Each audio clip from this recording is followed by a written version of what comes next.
Saw dudes, I want to start off the video with some background. If you just want to dive right into the build, use the chapters to navigate the video. Today's build is based off of Simo Hayha, a Finnish military sniper in World War II during the 1939 to 1940 Winter War against the Soviet Union. He used a modified Mosin Nagant, also known as a Seiko M2830, and a Suomi KP31 submachine gun. During his time in the war, it was believed that he had a kill count exceeding 500, earning him the moniker the White Death. His kill count was the highest of any sniper in a major war, and is widely considered the deadliest sniper of all time. His feats and nickname are the inspiration for today's video. Last season, Knucklehead Radar was reworked. Basically, Bungie kept the exotic's old functionality and slapped Foe Tracer's old perk on top of it. It wasn't that great, but with certain setups, it worked fairly well. This hunter build is focused on putting out damage from the backline and makes use of the helmet's perk by applying large amounts of scorch stacks to groups of enemies. This will clear out tons of beefier units in one go. If they aren't killed by scorch, they will definitely die to the ignitions that we will proc. Let's go hunting.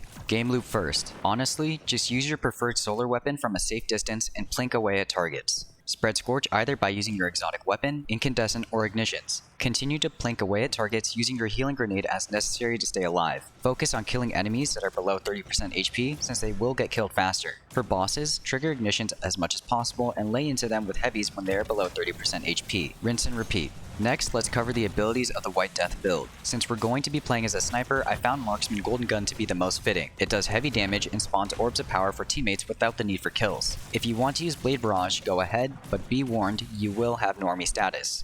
While we won't be using our melee ability much, Gambler's Dodge will still be helpful. Weighted Throwing Knife will be our melee ability. It does heavy precision damage and instantly ignites Scorch targets. Since we will be spreading Scorch quickly, using this ability over our other options makes sense. Healing Grenade is the best choice for today's build since it will provide us another form of survivability. If you don't feel the need to use it, you can use any of the other choices. Today's aspects are On Your Mark and Gunpowder Gamble. On Your Mark grants increased handling, reload speed, and a reload duration scaler to you and your allies for 12 seconds after getting a precision kill. This can stack up to 3 times, with dodging granting the maximum amount of stacks instantly. Gunpowder Gamble causes solar kills to charge up an improvised explosive which readies at 6 charges. Once charged, our grenade ability is replaced with ignition on a stick, which causes an ignition upon being shot or after 3 seconds. The fragments for today are Ember of Ashes, Char, Empyrean, Eruption, and Torches. Ashes causes scorch stacks we apply to enemies to be increased by 50%. Char makes our ignitions apply 40 scorch to enemies damaged by the explosion. Empyrean extends restoration and radiant effects by 4 seconds on solar kills, capped out at 12 seconds.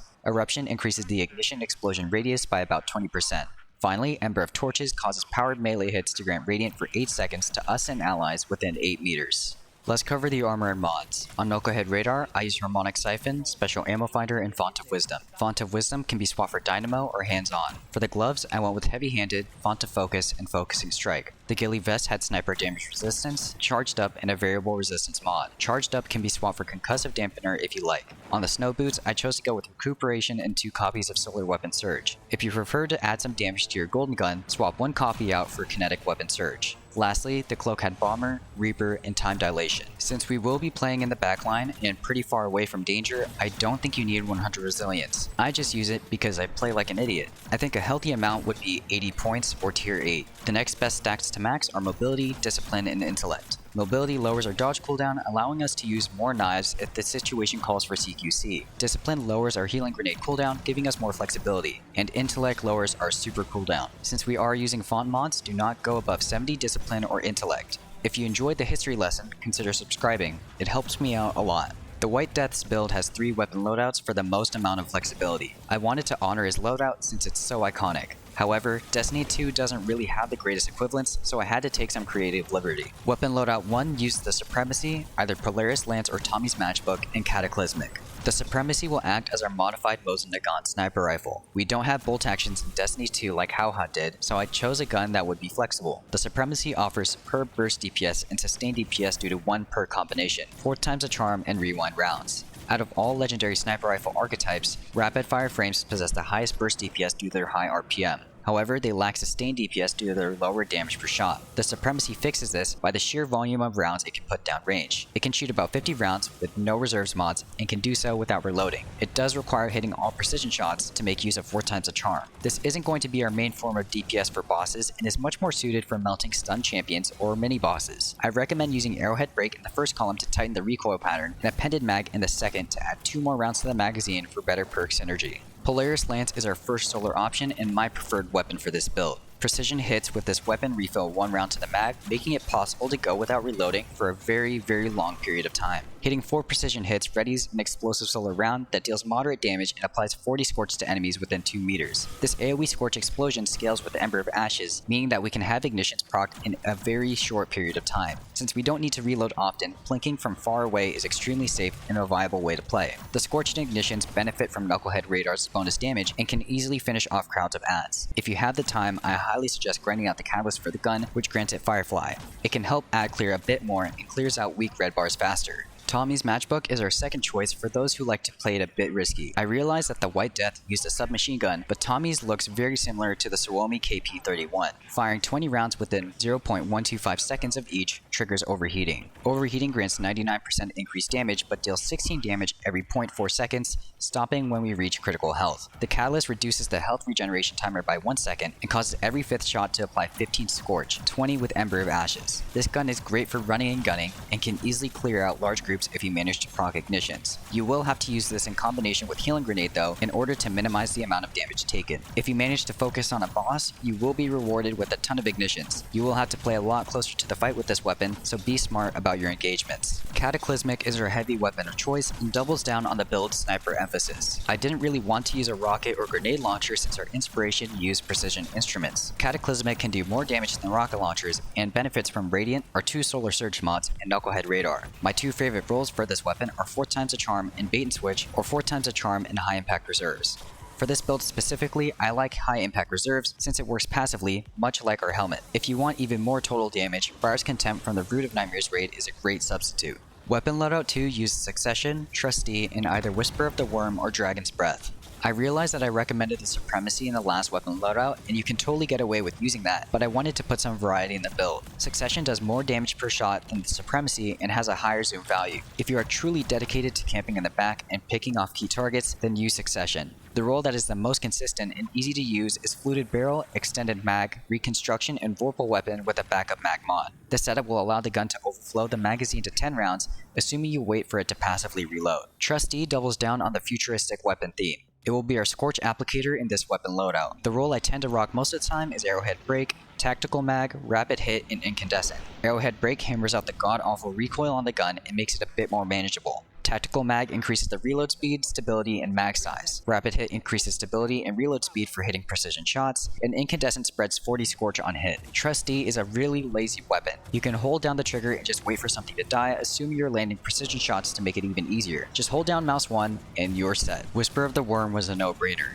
This is a sniper on steroids and Hive magic. It's classified as a solar aggressive sniper rifle. Hitting 3 precision shots within 2.5 seconds of each refills the magazine, generating 1 ammo from thin air and pulling 2 ammo from reserves. The catalyst grants Whispered Breathing after scoping in for 1.2 seconds without shooting, ending when you stop aiming down sights. Whispered Breathing brings the precision multiplier to 4.725 and deals 10.777% increased damage against combatants. For long damage phases, this gun will absolutely shred. Our double weapon surges and Knucklehead Radar will double down on the heavy damage. For those who for those who want to commit arson in game, we have Dragon's Breath. Dragon's Breath generates fuel over time, which grants bonuses to the weapon when fired. Rockets leave incendiary pulls on the ground as they travel. They embed themselves on surfaces or enemies, applying Scorch and spewing 3 incendiary pulls every 0.75 seconds. Fuel increases the lifetime of the embedded rocket, Scorch stacks, amount of incendiary pulls, and explosive damage. This will work extremely well with Ember of Ashes and can help with ad clear in various ad dense encounters. Weapon Loadout 3 uses Izanagi's Burden, Adhortative, and Apex Predator. It would have been highway robbery if I didn't make a weapon loadout with Izanagi's Burden, so here it is. Holding reload consumes 4 rounds, granting a single round that does the combined damage of the 4 consumed. If you have the catalyst, the damage is increased by 20%, essentially granting the damage of 5 rounds for the cost of 4. In damage rotations, this gun will put in work. Since we have On Your Mark as one of our aspects, the lengthy reload isn't a massive issue. you might want to get used to damage rotations before using this weapon. Adhortative is an old weapon brought back this season. It's a 390 RPM pulse rifle and comes with some pretty great perk combos. In the first column, I recommend going for Arrowhead Break since the gun comes with an abysmal 61 recoil direction at base. In the second column, I will be taking Ricochet rounds for the added stability and range. The perk combos are pretty great for this weapon. First up, we have Heal Clip and Incandescent, which provides us extra sustain and Scorch application. Next is Shoot to Loot with Incandescent. Incandescent explosions can proc Shoot to Loot for an easier time collecting orbs and ammo. I will be crafting mine with Shoot to Loot and Incandescent since it is such a versatile combo. The only other weapon that can come with this is Pre-Astian Axe, which is somewhat annoying to use. Finally, we have the weapon I have glazed on for the most time, Apex Predator. This choice actually makes sense with this build since it is heavy on weapon swapping. The damage rotation would go as follows. Super, hold reload for Izanagi's big round, fire said round, shoot adhortative at the target once, fire 2 bait and switch rockets, go back to Izanagi's, and repeat. The roll I use is quick launch, impact casing, reconstruction, and bait and switch. I would say to use this with a friend that has Gjallarhorn, but you don't have any friends. Okay, that is my World War II themed video. I'm glad that a lot of you guys liked the proposal of this video and I had a ton of fun making it. I'm not a World War II nerd, but I have been a longtime fan of the White Death and his various feats. He's an amazing character in history and I love highlighting his legacy. Also, who wouldn't like that name as their call sign? It's just super cold. Future builds might have themes, I just need to think of more. Anyway, let me know what you think. As always, thank you for watching and happy farming.